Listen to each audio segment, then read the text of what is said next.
and we arrive at our final Pokemon game, at least for this series, and it's Pokémon Violet, running at a glorious 10 frames per second.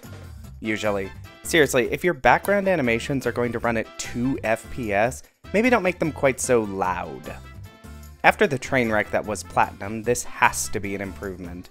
There still isn't anything in the base game that resists fire, except Larvesta, which doesn't evolve until level 59, making it basically worthless. But Scarlet and Violet introduce 2 changes from prior games that will make a small and enormous difference, respectively. The first is the brand new open world. Pokemon has dabbled in the concept in Sword and Shield and Arceus, but this is the first true open world in a Pokemon game. And you can tell by all the frames that you can see. It also split the story into 3 distinct paths. I will mostly be ignoring the non-gym challenges, but I may do some of the Legends path to get better movement on Miraidon. The second change is the new Terra type system. Once per battle, I can change a Pokemon's type to a single other type. Usually this matches an existing type that the Pokemon already has, but some Pokemon can be caught with completely different types. And later, I'll be able to change them if I collect enough Terra Shards. I can finally give my Pokemon the gift they've always wanted. Not being a bug type. Starting off is the intro leading up to Mesagoza, which is long, but there is enough free exploration to tickle your fancy before the game opens up in earnest. I pick Quaxly, so Nimona picks Suicune. We'll see if I end up regretting giving my rival the fire type again. Unlike in prior games, the starter will actually have a use. Fighting in the Terra raid dens to get me EXP candies, since I can't cheat in infinite rare candies this time. The easiest way to do these is to max out one Pokemon to just stomp them, and I can't use any of my actual team or I won't be able to use them again because of the level cap. But Quaxly is very much expendable. If you feel this cheapens the challenge, don't worry, I absolutely wasted more time candy farming than I would have just grinding normally. Catch a docile scatterbug that I name Wolnir. It has compound eyes, my old friend. Then catch a naughty tarantula and name it Gundyr. I don't really have any way to heal except to run all the way back to my house. Let's hope this Arven fight is optional. And it is, but everyone actually mocks you for losing this fight, which is honestly pretty hilarious. Next on to the Nimona fight, which I already know is optional. Which is good because I absolutely lose. Don't worry, once we get through this section my bug options will expand dramatically. I send Quaxly through some Terra raids to get some EXP candies. Catch a Psychic Terra Venonat. I don't really want to repeat a Pokemon from a prior playthrough, but the non-bug Terra type may be useful. I'll hang on to it for now. Next, I grab a female Combee, naming it Dancer. Won't use it for long, since I used a Vespiquen in Platinum, but it's a good seat filler for now. Then a Nimble that I name Yorm. Let's hope he lives up to his namesake. Unlike in previous games, there isn't really any story that I need to do between gyms. Because the story was split into 3 distinct routes, 2 of which I will mostly be ignoring, I can just rush the first gym. I do the first gym puzzle, the Olive Roll, and boy howdy look at those physics. They sure are happening.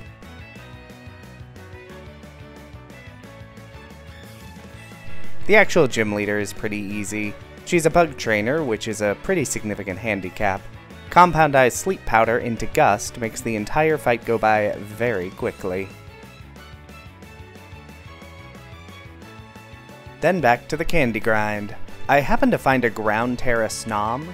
Snom is normally pretty useless because its bug ice typing is the worst dual type in the entire game, but the Ground Terra means it might actually be pretty usable.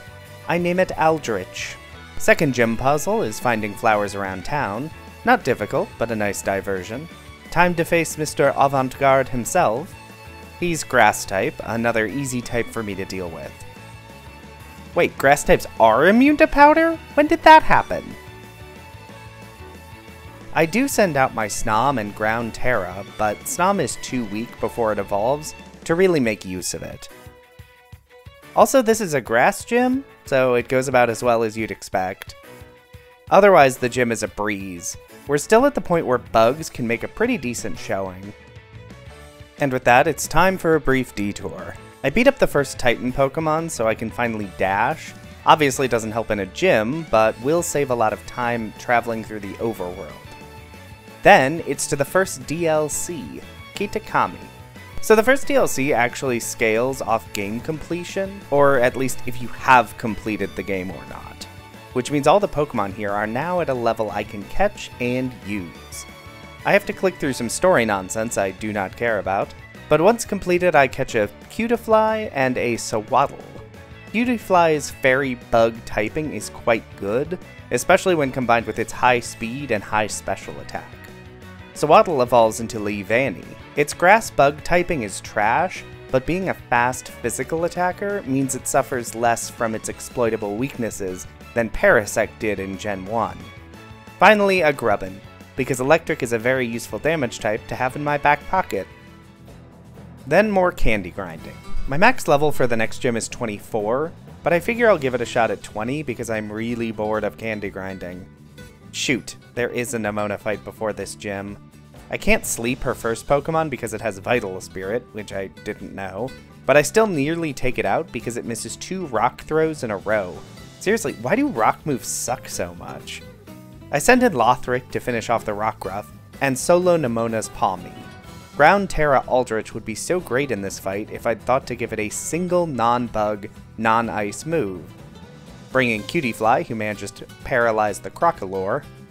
The Crocalor misses 2 turns due to paralysis, and I drop its accuracy twice. Despite this, and 3 special attack reductions, I still lose. Nemona fight is still optional though, so I can move on. One day I'll take her down. Compared to that, Iono is pretty easy. The only Pokemon she has that's actually dangerous is Mismagius, which combines Electric, Terra type, and Levitate to have no weaknesses. It also uses Confuse Ray. Send in Aldrich because its Ground Terra type means Mismagius won't use Charge Beam to hit and buff its special attack. A few Icy Winds slow it down, so by the time Aldrich goes down, Wolnir can switch in and take it down with a single Struggle Bug. Gym 4 time. Beat off this assistant to give the gym leader his wallet back. No gym puzzle for me, because returning Kofu's wallet is the challenge, I guess? I get terrible sleep luck against Veluza, so it wakes up almost every turn. Wolnir faints and I send in Lothric. Lothric bodies the Veluza and the Wugtrio to follow, but this slows down Lothric. Didn't know Gooey was a thing. Switch in Vikavolt, who can take down the Crabrawler with a single Thunderbolt.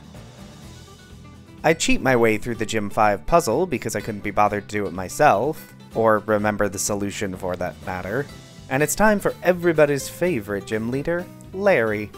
I managed to get all the way to the Staraptor, but can't win.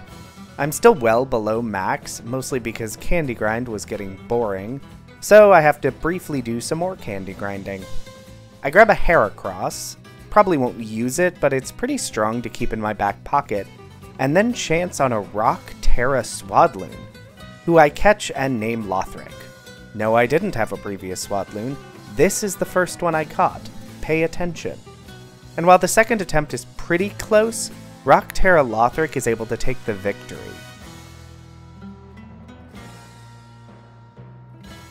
And that means another Nemona fight. I don't have much trouble all the way up into Skeledirge, but it then sweeps my entire team. I blame luck on this one. I hit Stun Spore, but it was never fully paralyzed for the entire rest of the fight.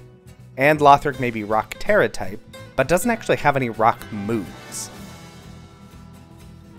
Until now, because now I have Terra Blast. More candy grinding, and it's time for Gym 6. The gym puzzle is a series of double battles, but Game Freak clearly didn't have any confidence players would be able to cope with the intense struggles of several double battles. Seriously, they give you stat boosts constantly, even though you have 6 Pokemon to their 2. Wait, Sableye is slower than Forretress? That's sad, actually. The fight against Rhyme is so easy as to not be interesting. Rhyme isn't a good trainer, and you get stat buffs throughout the entire fight, so she goes down with very little fanfare.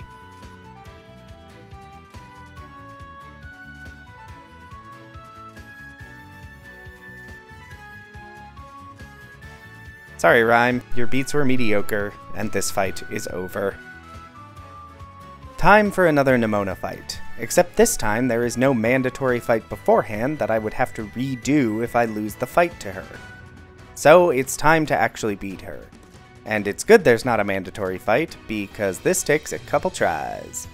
I lay down toxic spikes with Great Wood, but then miss a bunch because a single sand attack means I miss 500 accuracy moves in a row. Seriously, what is my luck this playthrough? Second attempt I do manage, but only barely, because Stun Spore and Compound Eye Sleep Powder both miss.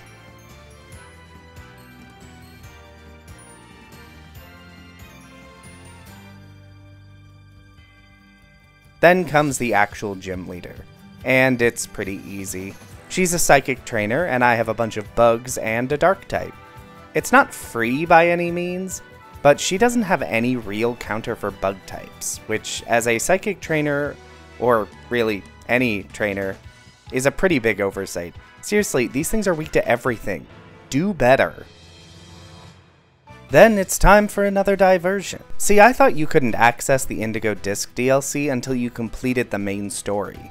That was incorrect. You can actually access it immediately after you arrive in Kitakami. The Pokemon aren't scaled, so I can't catch wild Pokemon, and the first fight against Lacey is, pretty one-sided. But with a bit of story out of the way, I can access the biomes of the terrarium, which means accessing the Terra Raids within the terrarium. The Pokemon in these are scaled, based on the level of the Terra Raid, just like they are everywhere else in the game, which is where I catch a Ghost Terra Araquanid. Explore and do some Terra Raids for candy, and grab a bunch of Fire Terra Shards from under the arena where you normally fight Crispin. I don't realize at the time, but these will be incredibly useful very shortly. More rare candy grinding, and we are on to the final gym leader and non-binary icon, Grusha. Seriously, when he was first revealed in trailers, there was a lot of sexuality questioning online. Too bad he chose to be an Ice-type trainer. Lay down toxic spikes with Great Wood, while Grusha's Frosmoth tailwinds. Blizzard misses, which is very lucky. Wait a minute. Why are you not using Snowscape? All your Pokemon are Ice types. That's the only good thing about Ice types. Great Wood manages to get all the way to Satitan before it drops. Crystal hops in to finish it off before it misses another Stun Spore against Altaria. Seriously, Crystal, get it together. And Altaria one-shots it. Swap in Lothric, Terrastalize, and Terra Blast it down in 2 shots. With all 8 gyms down, we arrive at the penultimate challenge of this run, the Elite Four. I don't know why they included this dumb quiz element to the start, but it is a pretty good bit. I love that you can fail if you say you hate Pokemon at the end, or if you're button mashing on a retry. Cough. First up is Rika, another NB icon. Seriously girl, what you doing later? Sword Dance and get real lucky that Blizzard misses. Lothric one-shots the next few Pokemon. Once it drops, I send in Great Wood to set up Toxic Spikes for some reason. Clodsire is tanky and tough, but has absolutely nothing it can do against Crystal other than spam Toxic and Protect.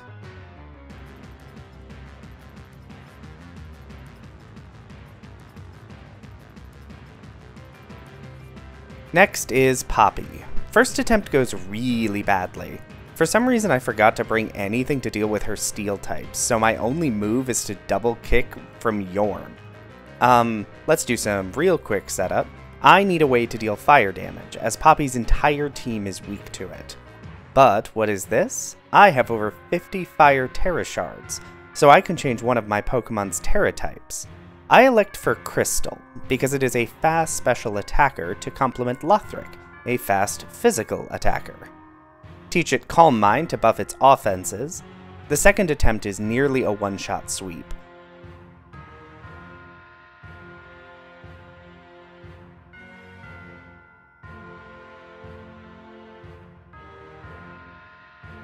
Magnezone survives thanks to Sturdy and uses Light Screen, weakening my special moves.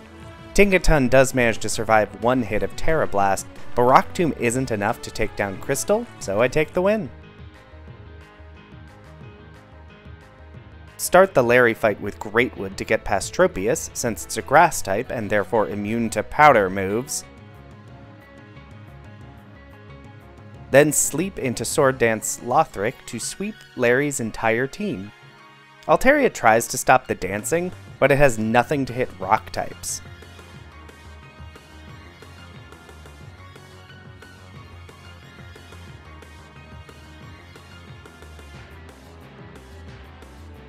With all the dancing Lothric did, he should be from the Boreal Valley. Try to set up against Hassel, and it does not work. His team appears to be tailor-made to stop me from getting the chance to set up, which is a real shame. Good thing his team is trash. Seriously, his Baxcalibur doesn't even know a dragon move. Hassel, what are you doing?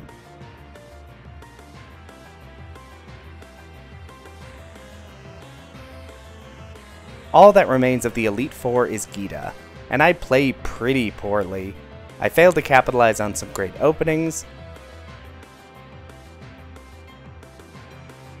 The only real good move I make is to switch in Lothric to tank 2 hits from Go-Goat, so I can get a free Sword Dance in while it dies from Toxic.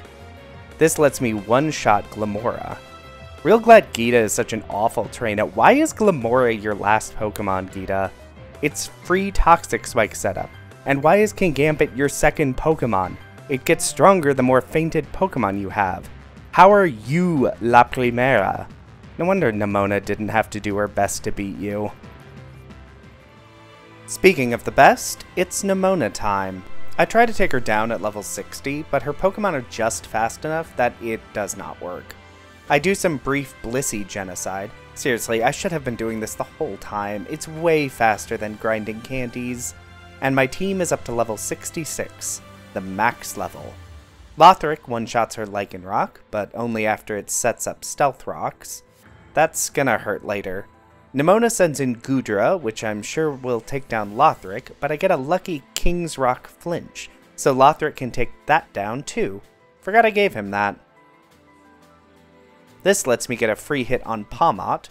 Once Lothric drops, I send in Woolnir, hoping I outspeed, or that his Quick Claw procs. Neither is the case. Oh well. Crystal comes in and finishes Pawmot off. Terra Fire Blast one-shots the Orthworm.